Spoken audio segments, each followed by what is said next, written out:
शिव उपासना भगवान शंकर की कथा तेरे आनंद के विषय करती है, भक्ति का रस तत्व ग्रहण करने की एक प्रेरणा देती है। शिव महापुराण में वर्णन आता है, महाराज भगवान शिव को एक बार क्रोध आ गया।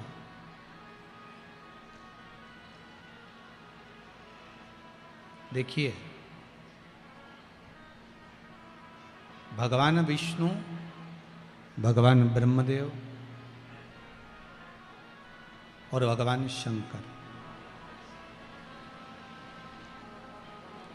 शिव का जो प्रागट्य है वो संहार के लिए, कि हमें सब कुछ नष्ट करना, संहार करना। पर भले सब कुछ नष्ट करना है, पर फिर भी शंकर भगवान हर कभी क्रोध नहीं करते। मेरा शिव,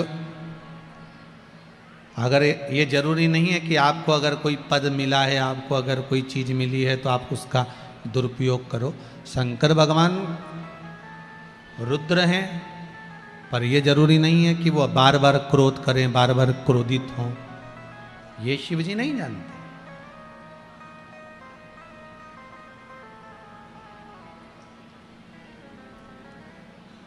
कोई कह रहा था, गुरुदेव ये शंकर भगवान क्रोध करते हैं तो इनका पूजन, इनका अर्चन, इनकी सेवा, इनकी चाकरी श्रेष्ठतम है।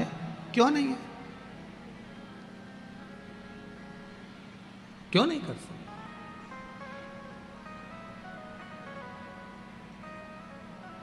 शिव क्रोध करते हैं, मना नहीं है, पर कब करना है, किस जगह पर करना है, किस स्थान पर करना है, ये शंकर अच्छी तरह से जानते। मेरा भोलेनाथ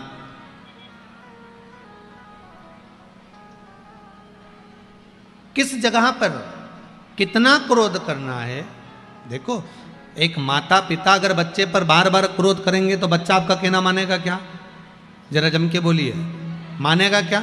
एक बहू को बार बार टॉर्चर करोगे, बार बार बोलोगे तो बहू आपकी कहना मानेगी क्या? नहीं। बेटा आपका कहना मानेगा क्या? नहीं। आप बार बार क्रोध करोगे तो नहीं मानेगा। हाँ, उस क्रोध को बचा कर रखो, जब जरूरत हो उस समय पर आप बोलोगे तो उसको स्वीकार करेगा।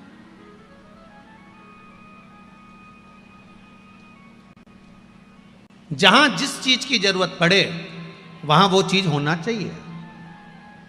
हम पहले एक बात कहे थे आपको कि तीर्थ करने पहले के लोग जाते थे तो साथ में बर्तन, चावल, गेहूं, आटा, थोड़ा सत्तू, थोड़ा सामान बना कर ले जाते थे। आज के ज़माने में कोई बना कर ले जाता है क्या? आज के ज़माने में कोई बर्तन लेकर जाता है क्या? नहीं। आज के ज़माने में क्या लेकर जाते हैं? 2000 के नोट की गड्डी जेब में फंसा और चले जाओ। सही है कि गलत है? बस कड़कता हुआ नोट जेब में होना तो गर्म पानी भी मिलेगा, कड़कता हुआ जेब में नोट होगा तो फिर तुमको भोजन भी मिलेगा, जो चाहो। फिर तो तुमको मीन समझ गए क्या?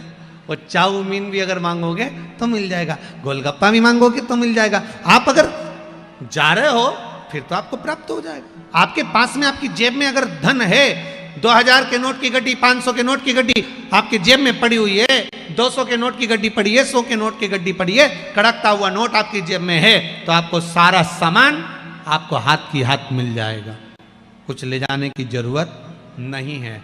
उसी तरह जीव जब यहां से जाता है, कुछ लेकर जाता है क्या? कुछ भी नहीं। क्यों? फिर क्यों लिखा है गरुड़ पुराण में कि ऊपर जाओगे तो जैसा दोगे वैसा मिलेगा, तुम्हें डनलप का गद्दा मिलेगा, एसी का रूम मिलेगा, सोने की थाली में भोजन मिलेगा, बैकुंठ में इतना सुंदर कमरा, इतना सुंदर कक्ष मिलेगा। ये सब क्यों कहा जाता है कि आपको इतना सब कुछ प्राप्त होगा, इतना सब कुछ मिलेगा? उसका कारण क्या है? तो शास्त्र कहता है भगवान के नाम की गड्डी अगर हृदय में बांध कर ले जाओगे तो सारा सुख बैकुंठ में भी प्राप्त हो जाएगा। बस भगवान के नाम की गड्डी होना चाहिए। भगवान का नाम साथ में होना चाहिए। कलयुग केवल नाम आधारा सुमर सुमर नर उतरहि पारा। कलिकाल में केवल एक नाम की आधारशिला है। भगवान के नाम को आधार बनाकर जो भगवान की अविरल भक्ति में डूबता है उसकी नैया पार। क्रोध करो,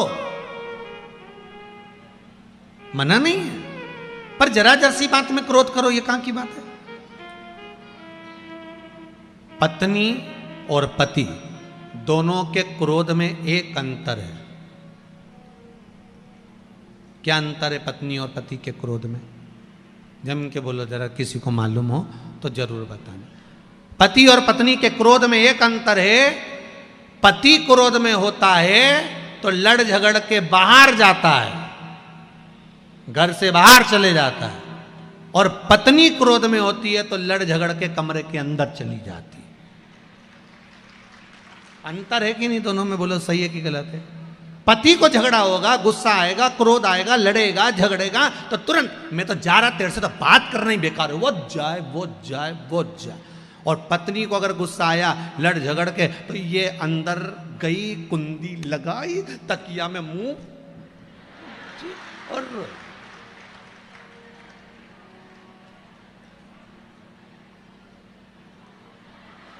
सही है कि गलत है? अरे बोलो तो सही। कभी तुमने किसी की लड़ाई में देखा कि पति अंदर घर में गया और पत्नी बाहर गया? वो नहीं जाया। वो पत्नी इतनी विचित्र हो, और महाराज धर्म पत्नी है, वो फर्ज अदा करती है। कितना भी झगड़ा हो जाए, कितनी भी लड़ाई हो जाए, वो के मैं तो नहीं जाऊंगी, जा घर से कमरा के अंदर चली जाए ने, तकिया में मुंडा रख के फिर बिनकती फिरे, रोती फिरे, कोसे किसको? जिसने बीच में रहकर शादी कराई थी। बाकी क्या किसी को थोड़ी ना कोसे, बताओ वो उसको ही कोसे। तो तुम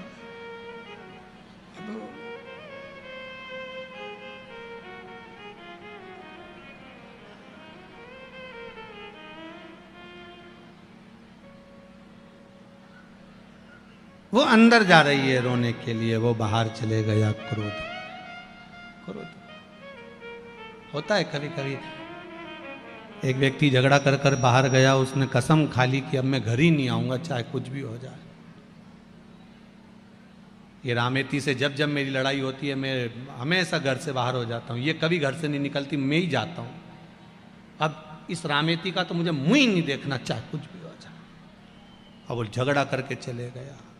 जैसे ही वो बाहर निकला, सामने से एक बहुत बड़ा ट्रक आ रहा था। इसके पुण्य सामने आ गए, आकाशवाणी हो गई, सामने से ट्रक आ रहा है, ड्राइवर सो गया, वहां से हट जाओ मर जाओगे। बेचारा साइड में हो गया। भले ट्रक में मर जाऊंगा पर रामेती तेरा मुंह नहीं देखूंगा। और आगे गया, सामने से एक बहुत बड़ा पत्थर लुढ़कते हुआ आ रहा था। आकाशवाणी हो गई, सामने से पत्थर आ रहा है, एक साइड हो जा। फिर और आगे बढ़ा, एक बस में चढ़ने लगा। आकाशवाणी में मत चढ़ना, इस बस का आगे जाके एक्सीडेंट होने वाला है। अब ये गुस्से में लाल हो गया। तू है कौन जो इतना ज्ञान दे रहा है? बस में चढ़ने के लिए बोल रहा है मत चढ़। जब घोड़ी पे चढ़ा था जब नहीं बोला कि मत चढ़? उसी दिन बोल देता, नहीं चढ़ता मैं एक बार भी।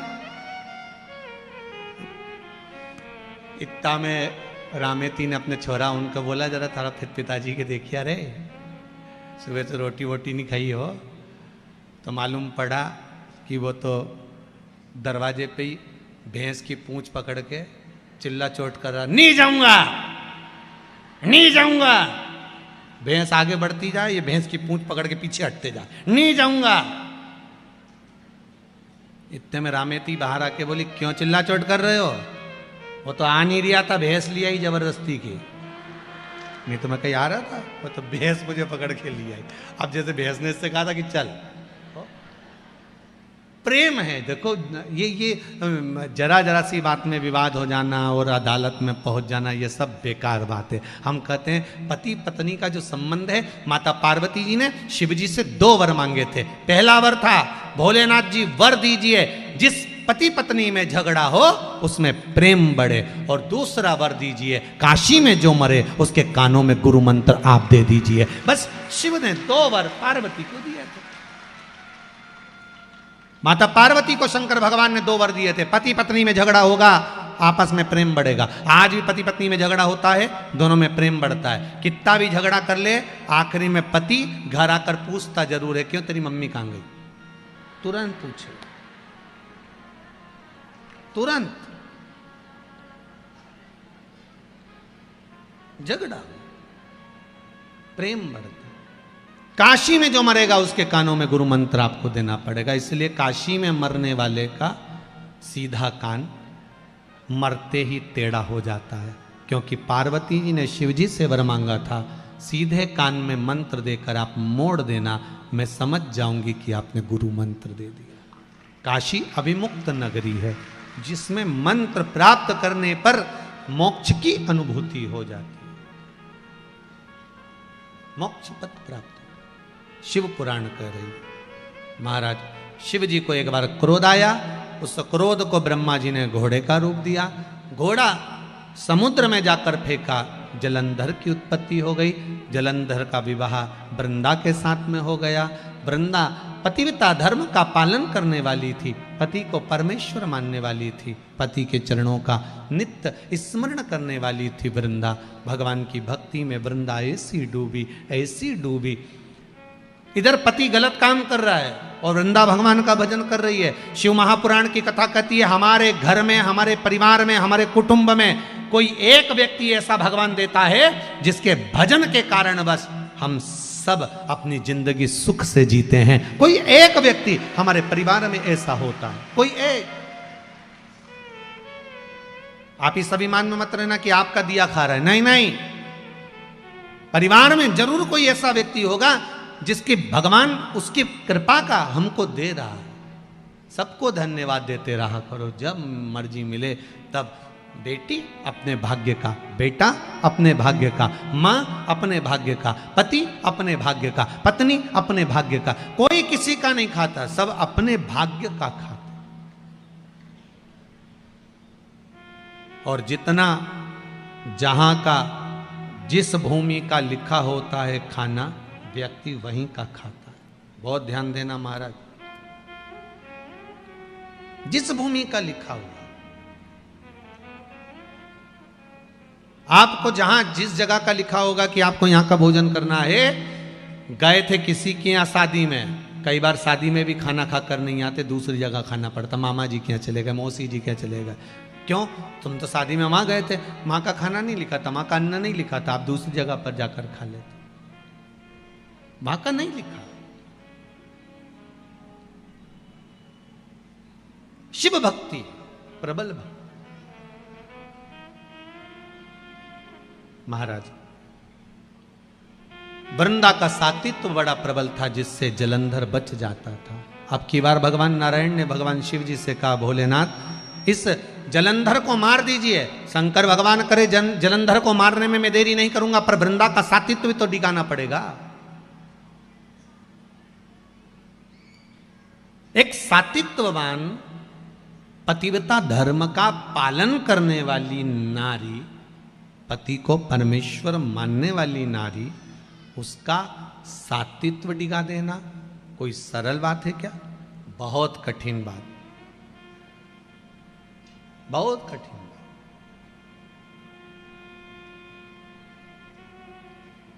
पर सातित्व भी ओरिजिनल होना चाहिए, दिखावे का नहीं।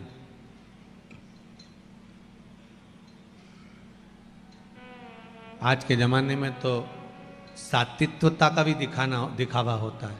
मेरे बराबर कोई शंकर जी की पूजन नहीं कर सकता। जितनी अच्छी मैं देवी जी की पूजन करती हूँ उतना अच्छा देवी जी का भी कोई पूजन नहीं कर सकता। जितना मैं मंत्र का स्मरण करती हूँ उतना कोई मंत्र का स्मरण नहीं कर सकता।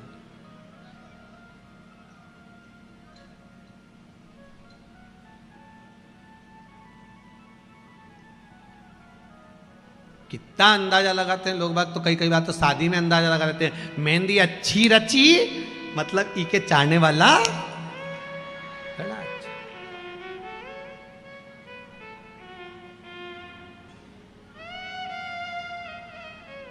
अच्छा, मेहंदी से पहचान हो जाती है कि इसके चाहने वाला अच्छा है, ठीक है।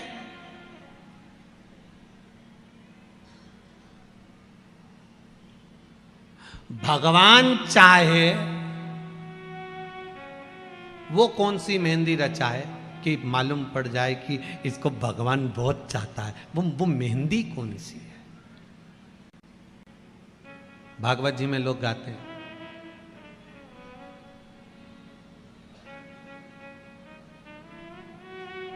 आओ मेरी सखियों मुझे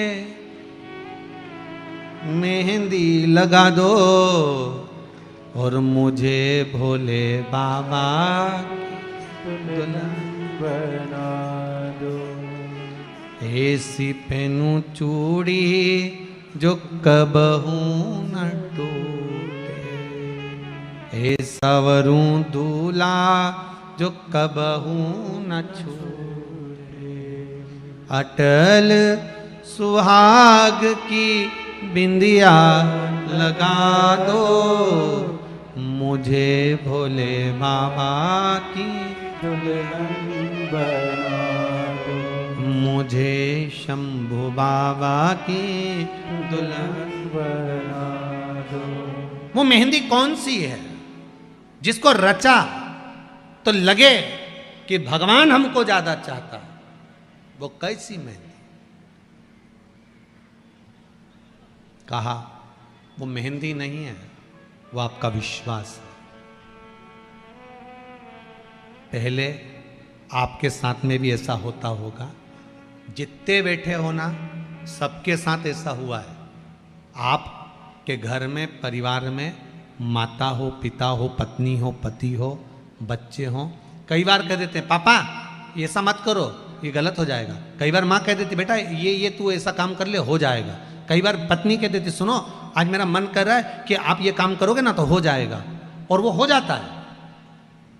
माँ ने कहा, कई बार लोग कहते हैं हमारी माता के वचन बिल्कुल सत्य होते हैं, कई कहते हैं हमारे पिता के वचन बिल्कुल सत्य होते हैं, कोई कहते हैं मेरी पत्नी ने जो बोला बिल्कुल सही बोला, कोई कहती मेरा पति बोलता है बिल्कुल सत्य बोलता है, कई बार मेरी बेटी बोलती है सत्य बोलती है। कारण क्या है?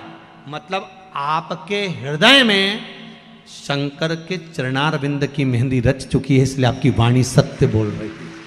वो मेहंदी रच चुकी है, इसलिए वाणी सत्यता की निकल।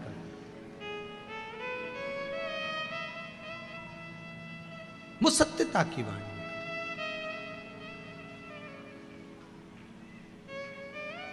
महाराज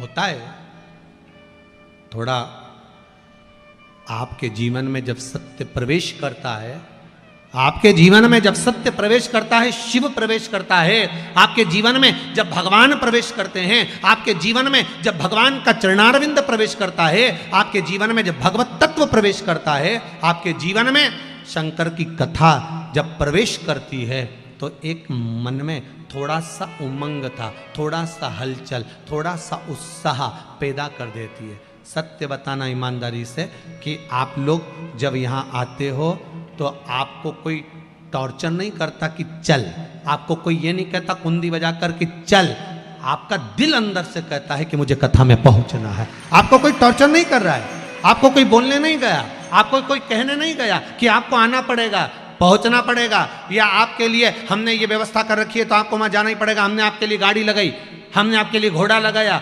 आज के ज़माने में तो लोग बुलाने के लिए गाड़ियां लगाते हैं, बस लगाते हैं, ऑटो लगाते हैं कि वहां से इतनों को लेकर आओ, वहां से इतनों को लेकर आओ और कथा का पंडाल भर दो। यहाँ किसी ने तुम्हारे लिए गाड़ी लगाई? जम के तो बोलो। उल्टा 10 रुपया रोज तुम्हारा ही खत्म हुआ।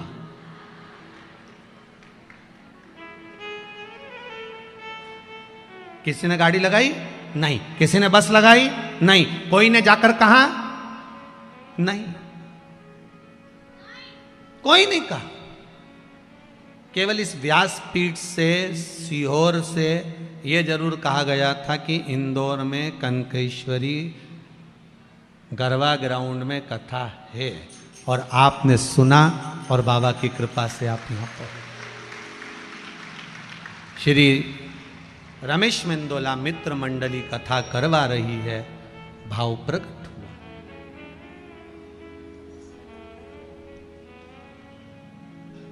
8-10 दिन पहले कोई अनाउंसमेंट हुआ क्या? जम के बोलो। 10 दिन पहले कोई बैनर लगा क्या? नहीं, कुछ नहीं, क्योंकि बैनर लगाने की जरूरत नहीं है। शंकर के नाम का बैनर आपकी चित्त वृत्ति में, आपके मन में लगना चाहिए, तब शंकर खुद बुला ले। रचना मेहंदी, बाहर की मेहंदी की रचाई अपन कह देते हैं, ये बहुत चाहते हैं, वो बहुत स्नेह करते हैं, पर भीतर की मेहंदी की जो रचाई है वो शंकर अगर वाणी से सत्य निकालना प्रारंभ कर दे। बहुत बहुत निवेदन करूंगा जीजियों, माएँ बैठी हैं, मेरी माताएं बैठी हैं, बहनें बैठी हैं, नमन करते हुए आपसे कहूँगा, मेरे भाई लोग बैठे हुए हैं, इनसे भी कहूँगा, दिल से अगर आप शंकर को रिझा रहे हो ना, तो ये व्यासपीठ से कहता हूँ कि आप 3 महीने में कुबेरेश्वर धाम सीहोर पहुँच जाओगे। दिल से अगर रिझाया है आपने, शंकर को मनाया, दिल से प्रार्थना करी, मेरे शंभू से, मेरे ओघड़दानी, मेरे त्रिकालदर्शी, मेरे कैलाशी से आप कहे दिल।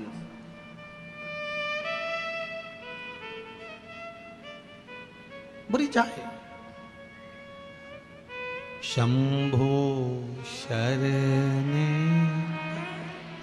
मांगू घड़ी रे, दुख दया करी ने दर्शन। बाबा बस जीवन के सारे दुख, रोग, बीमारी, तकलीफ, सब कष्ट दूर हो।